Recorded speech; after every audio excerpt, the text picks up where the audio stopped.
መለኮታዊ የእግዚአብሔር ምሪት በሕይወታችሁ በዚህ ወር ላይ ያገኛችኋል። እግዚአብሔር ያየላችሁ ስፍራ ላይ ትደርሳላችሁ። መንገድ ላይ አትቀርም፣ ትደርሳለህ። እንዲሁ ስትዞር ስትንከራተት አትከርምም። በእግዚአብሔር ፊት ትጸልያለህ፣ እግዚአብሔር ይመራሃል። እግዚአብሔር እረኛዬ ነው፣ የሚያሳጣኝም የለም። በለመለመ መስክ ያሳድረኛል፣ በእረፍት ውሃ ዘንድ ይመራኛል። አሜን። በሕይወታችሁ ላይ እረፍት ባለበት ስፍራ ላይ እግዚአብሔር ይመራቸዋል። ብዙ ሰዎች እረፍትን ይፈልጋሉ። እግዚአብሔር ወዳጆቼ ካልመራ፣ እግዚአብሔር ወደ እረፍት ካልመራ መቅበዝበዝና መጨነቅ ግድ ነው። ስለዚህ እግዚአብሔር እኔ ልምራህ ይላል። ሰው ልቡን መንገዱን ያዘጋጃል፣ እግዚአብሔር ግን አካሄዱን ያቀናለታል። እንድንበት ዘንድ የሚገባን ለሰዎች የተሰጠ ስም ከሰማይ በታች ሌላ የለም።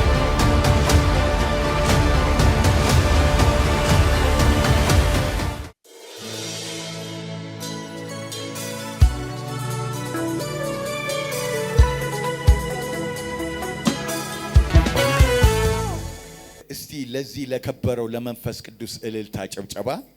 በመካከላችን ለሚገኘው ለዚህ ለእግዚአብሔር መንፈስ ክብር ለእርሱ ይሁን። አሜን። መንፈስ ቅዱስ ጀንትል ነው። መንፈስ ቅዱስ ሩሩ ነው። መንፈስ ቅዱስ ሰውን ይወዳል። ሃሌሉያ። እኔ ስለ መንፈስ ቅዱስ አም ክሬዚ። በእውነት እላችኋለሁ መንፈስ ቅዱስን ፈጽሞ አታሳዝኑት። የሚፈውሳችሁ እሱ ነው። የሚረዳችሁ እሱ ነው። የሚመራችሁ እሱ ነው። መንፈስ ቅዱስ አሜን። ያም የክብር መንፈስ በመጣ ጊዜ ሃሌሉያ በድካማችሁ የሚያግዛችሁ የሚረዳችሁ አባት የሚሆናችሁ እሱ መንፈስ ከናንተ ጋር ነው። ብቻችሁን አልተዋችሁም ያለ ጌታ ሃሌሉያ ዛሬም ከኛ ጋር ነው። አሜን ሃሌሉያ። ካንተ ጋር አለ፣ ይረዳሃል፣ ያግዝሃል። ኢየሱስ ጌታ ነው። እግዚአብሔር መልካም ነው። እንግዲህ በዚህ ወር ላይ እግዚአብሔር እየተናገረን ያለ ቃል አለ። የእግዚአብሔር ቃል እንደዚህ ይላል፣ ሃሌሉያ እመራችኋለሁ። መለኮታዊ ምሪት በሕይወታችሁ ላይ ይሆናል። ይሄ ፕሮፌቲክ ቃል ነው ወዳጆቼ። መለኮታዊ የእግዚአብሔር ምሪት በሕይወታችሁ በዚህ ወር ላይ ያገኛችኋል። ባለፈው 15 ቀን ነው እንደዚህ ስናገር የነበረው። ሩትም ሳታውቅ ወደ ቦዔዝ እርሻ ደረሰች። መለኮታዊ ምሪት አግኝቷት ደረሰች። ስለዚህ የምትደርሱበት ስፍራ አለ። አሜን። ዴስቲኒያችሁ ላይ ትደርሳላችሁ። እግዚአብሔር ያየላችሁ ስፍራ ላይ ትደርሳላችሁ። መንገድ ላይ አትቀርም፣ ትደርሳለህ። ሃሌሉያ። የእግዚአብሔር መንፈስ ይመራሃል። ስለዚህ ይሄ መለኮታዊ ምሪት እንዴት ነው ያገኘን ብላችሁ ብትጠይቁ አንደኛው በጸሎት ውስጥ ምሪትን መቀበል። አሜን አሜን። በጸሎት ውስጥ ምሪትን መቀበል። ዛሬ የምናገረው በጸሎት ውስጥ ምሪትን መቀበል። ትጸልያለህ፣ እግዚአብሔር ምሪትን ይሰጣል። አሜን። እንዲሁ ስትዞር ስትንከራተት አትከርምም። በእግዚአብሔር ፊት ትጸልያለህ፣ እግዚአብሔር ይመራሃል። አሜን። ወዴት? ወደ ትክክለኛ ስፍራ። መጽሐፍ ቅዱስ መዝሙረ ዳዊት ምዕራፍ 23 የተለመደ ብዙ ሰው የሚያውቀው አንዳንድ ሰውም በቃሉ የሚሸመድደው ቃል ነው፣ ግን ሕይወት የሚሆን ቃል ነው። ሕይወት አድርጋችሁ ከያዛችሁ ደግሞ ወዳጆቼ በሕይወታችሁ ላይ ሕይወት ሆኖ ይገለጣል። ከመሸምደድ ባለፈ በሕይወታችሁ ላይ ይሄ ቃል ይስራ። አሜን። እንደዚህ ይላል መዝሙረ ዳዊት ምዕራፍ 23 ከቁጥር 1 ጀምሮ፣ እግዚአብሔር እረኛዬ ነው፣ የሚያሳጣኝም የለም። አሜን። የለም። በለመለመ መስክ ያሳድረኛል፣ በእረፍት ውሃ ዘንድ ይመራኛል። ነፍሴን መለሳት፣ ስለ ስሙም በጽድቅ መንገድ መራኝ። በሞት ጥላ መካከል እንኳን ብሄድ አንተ ከኔ ጋር ነህና ክፉን አልፈራም። በትርና መርኩዝ እነሱ ያጽናኑኛል። በፊቴ ገበታን አዘጋጀህልኝ፣ በጠላቶቼ ፊት ለፊት ራሴን በዘይት ቀባ። ጽዋዬም የተትረፈረፈ ነው። ቸርነትና ምሕረት በሕይወት ዘመኔ ሁሉ ይከተሉኛል። በእግዚአብሔር ቤት ለዘላለም እኖራለሁ። አሜን አሜን። አንድ ላይ የምናነባት ቃል አለች ምዕራፍ 2 ላይ አብረን እስቲ እናንብባት። እስቲ አንድ ላይ እናንብብ። 1 2 3 በለመለመ መስክ ያሳድረኛል፣ በእረፍት ውሃ ዘንድ ይመራኛል። ነፍሴን መለሳት፣ ስለ ስሙም አሜን። እግዚአብሔር ይመራሻል። እግዚአብሔር በጽድቅ መንገድ ይመራሃል። በእረፍት ውሃ መንገድ በእረፍት ውሃ ባለበት በዛ ዘንድ ይመራችኋል። አሜን። በሕይወታችሁ ላይ እረፍት ባለበት ስፍራ ላይ እግዚአብሔር ይመራችኋል። ብዙ ሰዎች እረፍትን ይፈልጋሉ። እግዚአብሔር ወዳጆቼ ካልመራ፣ እግዚአብሔር ወደ እረፍት ካልመራ መቅበዝበዝና መጨነቅ ግድ ነው። ስለዚህ እግዚአብሔር እኔ ልምራህ ይላል። የእረፍት ውሃ ማለት ወዳጆቼ a place of rest ነው። የማረፊያ ስፍራ ነው። አሜን። የምታርፉበት ስፍራ ነው። ሰላምና እረፍት ወዳለበት ስፍራ እግዚአብሔር ይመራቸዋል። ደስታ ወዳለበት ስፍራ ይመራቸዋል። ሁከት የሌለበት፣ ጠብ የሌለበት፣ ጭንቀት የሌለበት፣ ብጥብጥ የሌለበት፣ ክርክር የሌለበት ስፍራ የሚመራችሁ መንፈስ ቅዱስ ነው። ስለዚህ መንፈስ ቅዱስ ይምራን። ሰላማችሁን ወደምትጠብቁበት፣ ሰላማችሁ ወደሚጠበቅበት ስፍራ እግዚአብሔር በዘመናችሁ ይመራቸዋል። ልክ በጎች ጥተው በሰላም እንደሚያርፉት አምላካችን እግዚአብሔር በሰላም ያሳርፈናል፣ እረፍትን ይሰጠናል። ሁለተኛ a place of provision ነው። የአቅርቦት ስፍራ ነው። ይሄ የእረፍት ስፍራ የአቅርቦት የእግዚአብሔር አቅርቦት የሚገለጥበት ስፍራ ነው። እግዚአብሔር አቅርቦቱን የሚያሳይበት፣ እግዚአብሔር የሚያስፈልጋችሁን የሚያቀርብበት፣ በጊዜውና በሰዓቱ ያስፈልጋቸዋል የሚለውን የእግዚአብሔር ሐሳብ የምትገናኙበት ስፍራ ቢኖር ወዳጆቼ የእረፍት ስፍራ ነው። በእረፍት ስፍራ ላይ እግዚአብሔርን አቅርቦትን ያመጣል። በነውጥ ሰዓት ላይ ሳይሆን ባረፋችሁበት ሰዓት ላይ እግዚአብሔር ፕሮቪዥንን ያመጣል። ሃሌሉያ። እግዚአብሔር ለነፍሳችን አቅርቦትን ያደርጋል። ለመንፈሳችን እርካታን አቅርቦትን ያደርጋል። ለስጋችን በረከት እግዚአብሔር አቅርቦትን ያቀርባል። ይህን የሚያዘጋጀው በእረፍት ውሃ ዘንድ ነው። በሶስተኛ a place of protection ነው።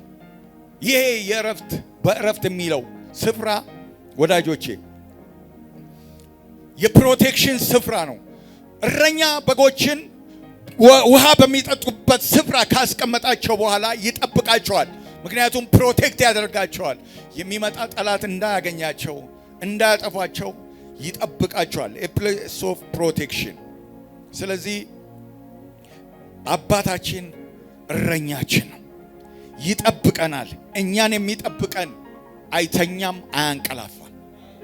ሃሌሉያ። አንተን የሚጠብቅ አይተኛም፣ አያንቀላፋም። ፕሮቴክት የሚያደርግ ነው። ከየትኛውም በሽታ፣ የትኛውም ከማታውቀው በሽታ እግዚአብሔር ይጠብቃል። አሜን። ምድር ስትናወጥ፣ ያን ጊዜ በኮሮና በጣም ብዙ ሰው ሲጨነቅ፣ ነፍሱ ሲትናወጥ፣ እግዚአብሔር ግን በቅዱሳን ቤት ፕሮቴክሽንን አስቀምጧል። ደሙ በጉበኑ ላይ ሃሌሉያ። በእስራኤላውያን ሰፈር ብርሃን በርቷል። በግብፃውያን ሰፈር ጨለማ ነው። ከምን የተነሳ? ከህልውናው የተነሳ፣ ከመገኘቱ የተነሳ። ስለዚህ እግዚአብሔር ያንተ ፕሮቴክሽን ነው ሲል እግዚአብሔር ይጠብቀሃል። አሜን። ቅጥር ይሆንልሃል። ሃሌሉያ። ቅጥር የሆነለት ሰው በህይወቱ ዘመን ቅጥር የሆነለት ሰው በዚህ ስፍራ አለ። ያየ የእግዚአብሔርን ቅጥርነቱን የተረዳ ሰው፣ እግዚአብሔር እንደ ቅጥር ሆኖ ረዳኝ ያለ ሰው፣ እውነት እግዚአብሔር አምላክነቱ፣ ጌትነቱ፣ አባትነቱ፣ እረኝነቱን አይክደውም። ምክንያቱም ቅጥር ሆኖለታል። ለዛ ነው ዳዊት እግዚአብሔር እረኛዬ ነው። አሜን። እረኛ በጎቹን እንዴት እንደሚጠብቅ ያውቃል። ከአንበሳ መንጋጋ ያስጥላል። ስለዚህ ወዳጆቼ ወደ ሐሳቤ ልመለስ። በጸሎት ምሪትን ታገኛለህ። አሜን። ወደዚህ ወደ እግዚአብሔር ወደ እረፍት ወደ ሆነው ወደሚመራ ስፍራ የምትደርሰው በመጸለይ ውስጥ ነው። ወደ እውነት፣ ወደ መዳን፣ ወደ ማወቅ ውስጥ የምትደርሰው። በማወቅ ማረፍ አለ ወዳጆቼ፣ በእውቀት ማረፍ አለ። ነፍሳችሁ ስታውቅ ታርፋለች። ስለዚህ ወዳጆቼ ወደዛ እረፍት እንድንመጣ መጸለይ መቻል አለብን። ሪቬሌሽን እንዲገለጥልን መጸለይ መቻል አለብን። የሚጸልይ ሰው ያርፋል። አሜን። በእረፍት ዘመኑን ይጨርሳል። ስለዚህ ወዳጆቼ የሚጸልይ ሰው በጸሎት ውስጥ መንፈስ ቅዱስ ይመራዋል። የጻድቅ ሰው ጸሎት በስሯ እጅግ ኃይልን ታደርጋለች ይላል። ታላቅ ነገር ይሆናል። ከምሪት ባሻገር በህይወት ላይ ታላላቅ ነገሮች መገለጥ ይጀምራሉ። የጻድቅ ሰው ጸሎት ሲል ተንበርክኮ የሚፈጥረው ነገር አለ፣ የሚወለድ ነገር አለ፣ የሚታይ ነገር አለ። ከጸሎቱ ጀርባ የሚታይ ነገር አለ። እግዚአብሔር በቃ ይመራሃል በምትሄድበት ስፍራ ላይ። አብርሃምን ተነስ ብሎ ከአባቱ ቤት ሲያስወጣው እግዚአብሔር እየመራው ወደ ታየለት ዴስቲኒ አደረሰው። መንገድ ላይ አልቀረም አብርሃም፣ እግዚአብሔር ተናግሮታልና አደረሰው። ወዳጆቼ እግዚአብሔር እንዲመራችሁ መንፈስ ቅዱስን ከመንፈስ ቅዱስ ጋር ህብረት ይኖራችሁ። መንፈስ ቅዱስ ጋር ህብረት የሚኖራችሁ ደግሞ ስትጸልዩ ነው። አሜን። ሰው ልቡን ያዘጋጃል ይላል ምሳሌ 16 ላይ። ሰው ልቡን መንገዱን ያዘጋጃል፣ እግዚአብሔር ግን አካሄዱን ያቀናለታል። ልብህን እንዴት ነው የምታዘጋጀው? በጸሎት እግዚአብሔርን በመፈለግ ልብህን አላይን ታደርገዋለህ። ከማን ጋር? ከእግዚአብሔር መንፈስ ጋር ታስተካክለዋለህ። ልብህን ከእግዚአብሔር መንገድ ጋር ከእግዚአብሔር ሐሳብ ጋር በጸሎት ስታስተካክል እግዚአብሔር መንገድን ያቀናልሃል፣ ይመራሃል፣ የምትደርስበት ስፍራ ላይ ያደርሳል። እግዚአብሔር የተናገረን የተስፋ ቃል ይፈጽማል። ፕሬዝ ጋድ አሜን። ስለዚህ ወዳጆቼ ለምሪት እንጸልያለን፣ እግዚአብሔር ይመራናል። እኔ ጸልይላችኋለሁ። አሁን እግዚአብሔር የሚመራችሁ ሰዎች አላችሁ። በትዳር ይመራችኋል፣ በፋይናንስ ይመራችኋል፣ ከራይት ሰዎች ጋር የሚያገናኛችሁ። አንዳንድ ጊዜ ወዳጆቼ ከሮንግ ሰው ጋር ተጣብቃችሁ ዘመናችሁ ያልቃል። ከራይት ሰዎች ጋር እንድትገናኙ እኔ ጸልይላችኋለሁ።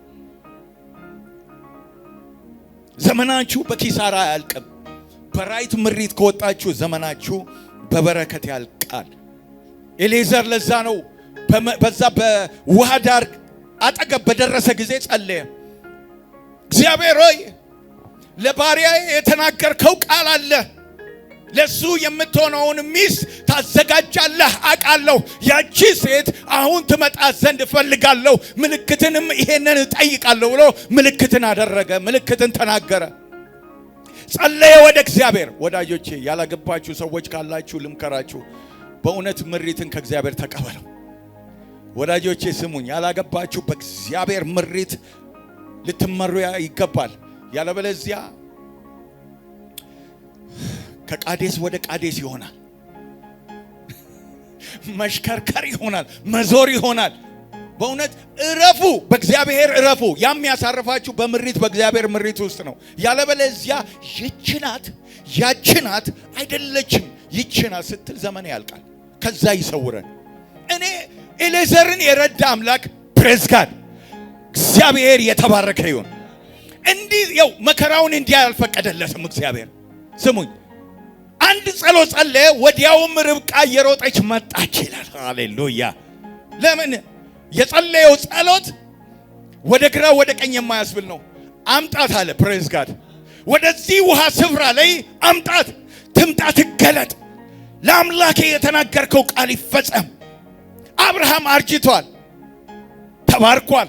ነገር ግን አሁን ልጁ በትዳር በቤተሰብ ይባረክ ዘንድ ግድ ነውና ትገለጥ አለ። ርብቃም እየሮጠች መጣች ይላል። እንስራዋን ተሸክማ እየሮጠች። እኔ አንዳንድ ጸሎቶች ኢሚዲየትሊ የሚስቡ ጸሎቶች አሉ። አሁን ጸልይላችኋለሁ፣ ኢሚዲየትሊ በሕይወታችሁ ላይ ይሆናል። አሜን፣ አሜን፣ አሜን። ወዲያውም ሆነ፣ ተገለጠች። ስለዚህ በሕይወታችሁ ላይ የምትጸልዩት ጸሎት በፍጥነት ይሆን ዘንድ በቃ እንደ እግዚአብሔር ሐሳብ አላይን አድርጋችሁ ከእግዚአብሔር ፍቃድ ጋር ጸልዩ፣ እግዚአብሔር ያደርገዋል። አሜን፣ አሜን፣ አሜን። ይችናት ያችናት ሳይል የእግዚአብሔር ሐሳብ በግልጽ ተናገረ። ስለዚህ ወዳጆቼ በትዳር ላይ በሪሌሽንሺፕ ላይ ብዙ የምትባክኑ ብዙ ዙሪያችሁን የምትመለከቱ መንፈስ ቅዱስን አዋሩት። መንፈስ ቅዱስ እረፍትን ይሰጣል። አንዳንድ ጊዜ በሞታችሁበት ሰዓት ነው መንፈስ ቅዱስ የሚናገረው። ሞታችኋላ ይችናት ያችናት በምትሉበት ሰዓት ላይ ምናልባት የምትዘምሯ ነች የምትጸልዩዋን። ወዳጆቼ ሁኔታውን ያለውን ሁኔታ አትመልከቱ። እግዚአብሔር ይምራችሁ፣ ትክክለኛ ሰው ጋር ያገናኛችሁ። ያለበለዚያ ዘመን ማለቅ ይሆናል። ዘመን በከንቱ አለቀ። ስለዚህ ወዳጆቼ ወደ ኢየሱስ የተላኩትን ጠቢባን የመሯቸው የምስራቅ ከዋክብት ስትመለከቱ አድሬስ አድርጎ የመራቸው ኢየሱስ ወዳለበት ስፍራ ነው። አሜን።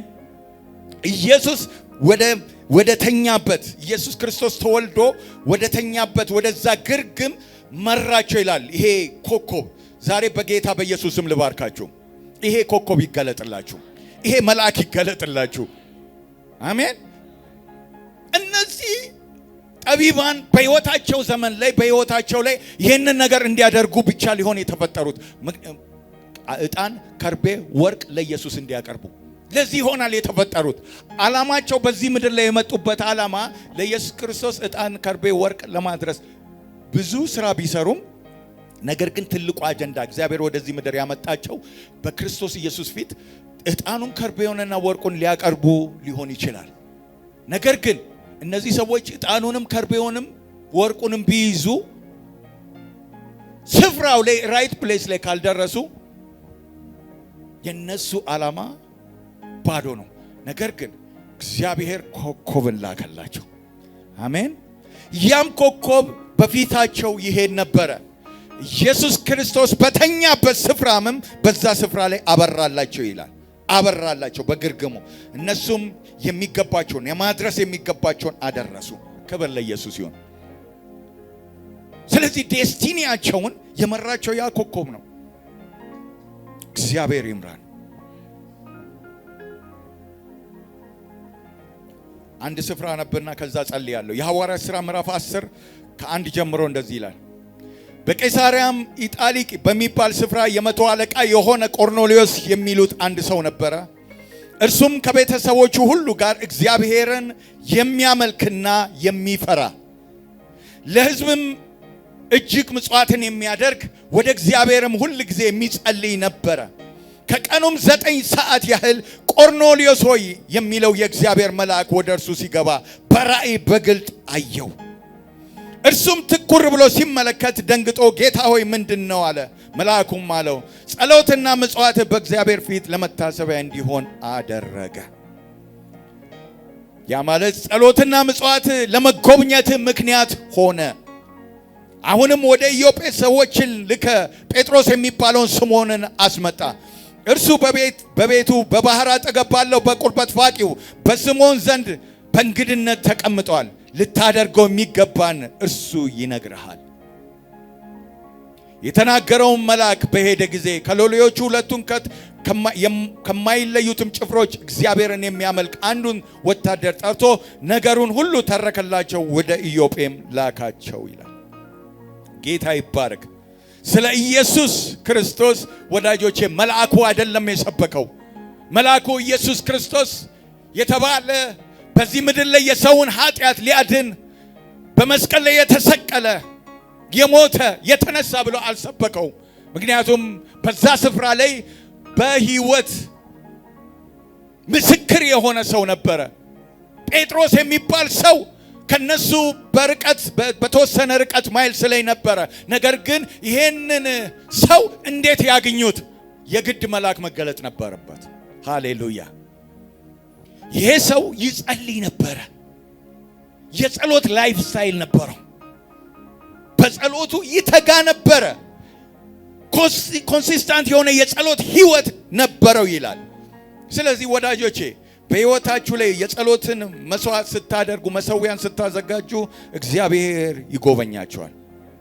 ጎበኘው ይላል። ታሰበ። ያንተ ነገር መታሰቢያን አገኘ፣ መጎብኛን ሆነልህ ይላል። ስለዚህ እግዚአብሔር ጎበኘ በዚህ አጋጣሚ።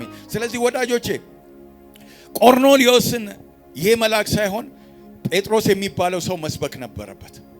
ምክንያቱም ያየ የሰማ በሰው ቋንቋ የሚናገር ጴጥሮስ ነበረ። ስለዚህ በሚረዱት በሚገባቸው ቋንቋ እንዲነግራቸው አስጠሩት ይላል። ምክንያቱም በኢየሱስ ስም ውስጥ ትልቅ መዳን አለ። ኢየሱስን አወቀ ማለት ጌታ ኢየሱስን አወቀ ማለት በስሙ ውስጥ መዳን አለ። በስሙ ውስጥ ፈውስ አለ። በስሙ ውስጥ ወዳጆቼ በረከት አለ። አሜን። በስሙ ውስጥ መዳን አለ። ሰው ይፈወሳል በስሙ። አሜን። ኧረ አሜን። የስሙ ኃይል ከፍ ያለ ነው። ስለዚህ የስሙን ኃይል እንዲያውቅ እግዚአብሔር አይኑን አበራለት። ፕሬዝ ጋድ። ጠላት የሚፈራው ይሄንን ስም ነው፣ የኢየሱስን ስም ነው። ጠላት የማይወደው የኢየሱስን ስም ነው። ስትጸልይ የኢየሱስ ስም ይገለጥልሃል።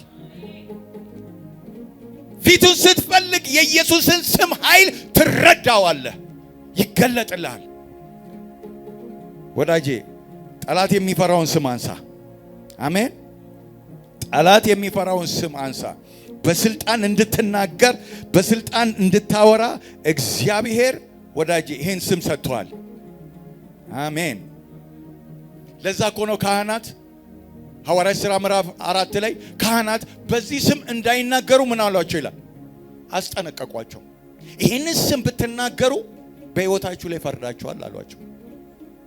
ይሄን ስም ብትናገሩ እስር ቤት ትገባላችሁ አሏቸው። ሐዋርያት ሥራ ምዕራፍ 4:7 ላይ በእነርሱም መካከል አቆሙ። በምን ኃይልስ ወይስ በማን ስም እናንተ ይህንን አደረጋችሁ ብለው ጠየቋቸው። በዛን ጊዜም ይላል አሜን። በዛን ጊዜ ጴጥሮስ መንፈስ ቅዱስንም ተሞልቶ በቁጣ አይልም፣ በንዴት አይልም፣ በብስጭት ተሞልቶ አይልም። በምን ተሞልቶ? በመንፈስ ተሞልቶ። አሜን። የኢየሱስ ነገር የኢየሱስ ስም ሲነሳ መንፈስ ቅዱስ በኃይል ይሰራል። መንፈስ ቅዱስ ወዳጆቼ የኢየሱስን ስም ስታነሱ በኃይል ይሞላቸዋል። ስለ ኢየሱስ ሊናገር ባለ ጊዜ በመንፈስ ቅዱስ ተሞላ ይላል። መንፈስ ቅዱስን ተሞልቶ ሃሌሉያ እንዲህ አላቸው፣ እናንተ የአሕዛብ አለቆችና ሽማግሌዎች እኛ ዛሬ ለድዊው ስለናንተ ስለተደረገው መልካም ሥራ ይህ በማን እንደዳነ ብንመረምር እናንተ በሰቀላችሁት እግዚአብሔርም ከሙታን ባስነሳው ሃሌሉያ። እኔ የገባው ሰው ቢኖር ከሙታን ባስነሳው በናዝሬቱ በኢየሱስ ክርስቶስ ስም። እስቲ በናዝሬቱ በኢየሱስ ክርስቶስ ስም በሉኝ።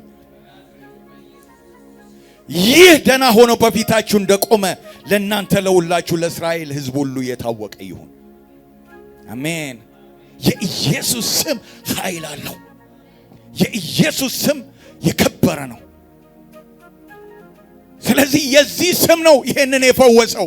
የኛ ኃይል የኛ አቅም አይደለም፣ የኛ ብቃት አይደለም። የኢየሱስ ስም ይሄንን አደረገ። እናንተ የሰቀላችሁት እናንተ በቃ ሞቷል ብላችሁ አጠፋ ነው ያላችሁት ያ ኢየሱስ ክርስቶስ ዛሬ ሕያው ሆኖ ሃሌሉያ ደና ሆኖ በፊቱ እንዲመላለስ ያደረገው ይህ ስም ነው። እናንተ ግንበኞች የናቃችሁት የማዕዘን ራስ የሆነው ይህ ድንጋይ ነው። መዳን በሌላ በማንም የለም፣ እንድንበት ዘንድ የሚገባን ለሰዎች የተሰጠ ስም ከሰማይ በታች ሌላ የለም። በኃይል በስልጣን ይገለጡ ዘንድ፣ በክብር ይገለጡ ዘንድ፣ ከፍ ከፍ ይሉ ዘንድ፣ ኃይልን ይለብሱ ዘንድ ይሄ ስም ተሰጥቶናል። ይሄን ስም የምትረዱት ስትጸልዩ ነው።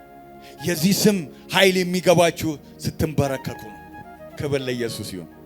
ዛሬ ነግራችኋለሁ። ጸሎት ህይወት ለሌላችሁ ሰዎች ልንገራችሁ፣ የኢየሱስ ስም የሚገለጥላችሁ ጌታ ሆይ ግለጥልኝ ብላችሁ ስትንበረከኩ ነው በህይወታችሁ ላይ አዲስ ነገር የሚፈጠረው። አሜን። አሁንም ይላል ጌታ ሆይ ወደ ዛቻቸው ተመልከት 29ና 30 ለመፈወስም እጅን ስትዘረጋ በቅዱስ ብላቴና በኢየሱስ ስም ምልክትና ድንቅን አድርግ። አሜን አሜን አሜን። ድንቅና ታምራት ይሁን። ዛቻ አለ፣ ማስፈራራት አለ፣ ነገር ግን በኢየሱስ ስም ታላቅ ነገር አድርግ፣ ታምራት ይሁን። ወዳጄ ጠላት ይዝታል፣ አንተ ግን በኢየሱስ ስም ታሸንፋለህ። በኢየሱስ ስም ታሸንፋለህ። በስሙ ስልጣን ታሸንፋለህ። በስሙ ስልጣን ከፍ ከፍ ትላለህ። ምልክትና ድንቅ ባሪያዎች በፍጹም ግልጽነት ቃልን እንዲናገሩ ስጣቸው፣ ቅም ስጣቸው፣ ብርታት ስጣቸው።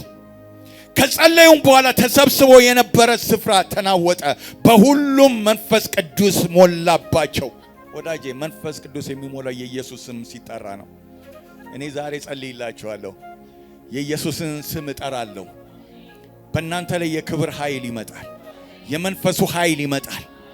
በኢየሱስ ስም ይህንን ስፍራ ያናውጣል። ስፍራውም ተናወጠ ነው የሚለው። በሁሉም ላይ መንፈስ ቅዱስ ሞላባቸው፣ የእግዚአብሔርንም ቃል በግልጥ ተናገሩ። ክብር ለኢየሱስ ይሁን። በግልጥ ተናገሩ። ዛሬ በሕይወታችሁ ላይ ይሆናል። አሜን።